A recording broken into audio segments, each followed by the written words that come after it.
genuine wrongdoing stories go, not many enrapture like the adventure of a young lady from Missouri who convinced her web-based sweetheart to kill her own mom. However, this case was not direct. These pictures show a little kid apparently disabled by different physical and mental handicaps, wheelchair-bound and unfit to get by without her mom's consideration. Mom Dee Dee reported that her daughter experienced leukemia, muscular dystrophy, asthma, seizures, and hearing and visual impairment. For quite a long time, was prescribed a host of medications, went through numerous surgeries, including teeth removal, and couldn't sleep without the aid of a breathing machine.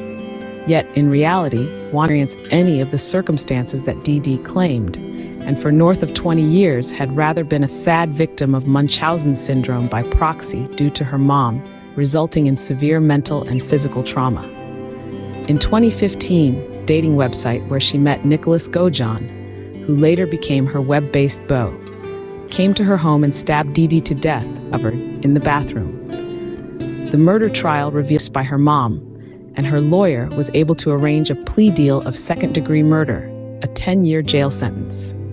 Now, after serving 8 of her 10-year jail sentence, released, and she'll be talking exclusively today to reveal what life is like after Secure.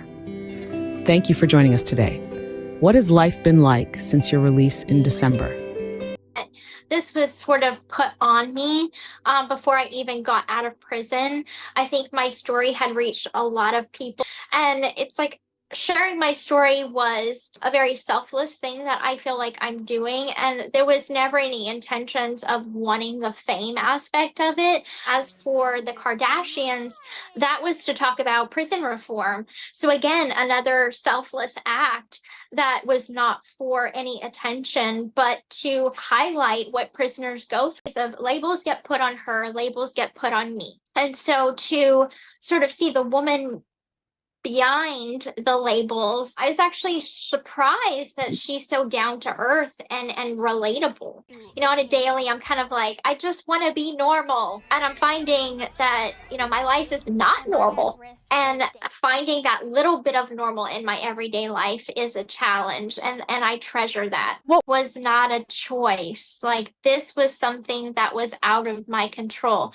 What I chose to do is share my story and set the record straight. I didn't know the extent of the abuse myself. Some things were very obvious, like the physical abuse, but there was other things in the medical abuse side of it that if it wasn't very visual, like my mother said I had cancer. You can't see cancer. And my mother was telling people, myself and others that I was on cancer medication. So there was things like those little things that I didn't even know until upon arrest after the crime. Regrets, lots of things that I would change. Obviously the big one, that goes without saying, but that's on my conscience. I have to live with that on a daily basis. Yes, I did my time. I did 8.5 years, but that was